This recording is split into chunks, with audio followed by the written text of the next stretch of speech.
Okay, so I haven't done a video in a while, so I thought I'd do one really quickly today. What I'm going to do for this program is create something that's going to ask the user for a value, and we're then going to print out the times table associated with that. So the first thing we're going to do is we're going to ask the user for an input. So I'm going to put value, I'm going to type value equals input, and then give me a number. So just to explain this line, we've got a question which is going to be asked here, give me a number, which is an input, which whatever the input's going to be, we're going to turn it into an integer, so a whole number. Now this will only work providing we enter a number. If you enter a letter or anything like that, it'll cause the program to crash.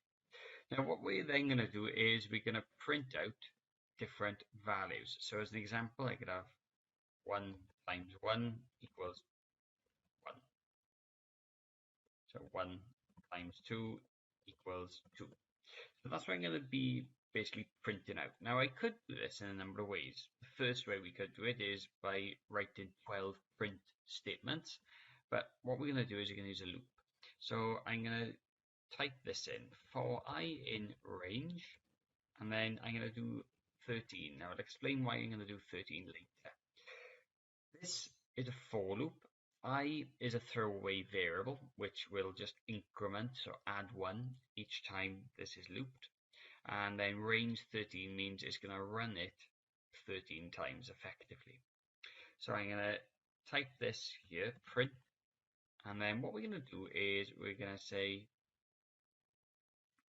value, and then I'm going to put comma in, open speech marks, I'm going to put an X. Now the X is going to stand for multiplication, but it doesn't really matter what I put here because we're not doing the calculation here. We're going to do the calculation later on.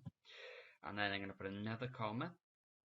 So then what I'm going to do is I'm going to put I'm going to do another comma, and then I'm going to do an equals, another comma, and then I'm going to do value asterisk I.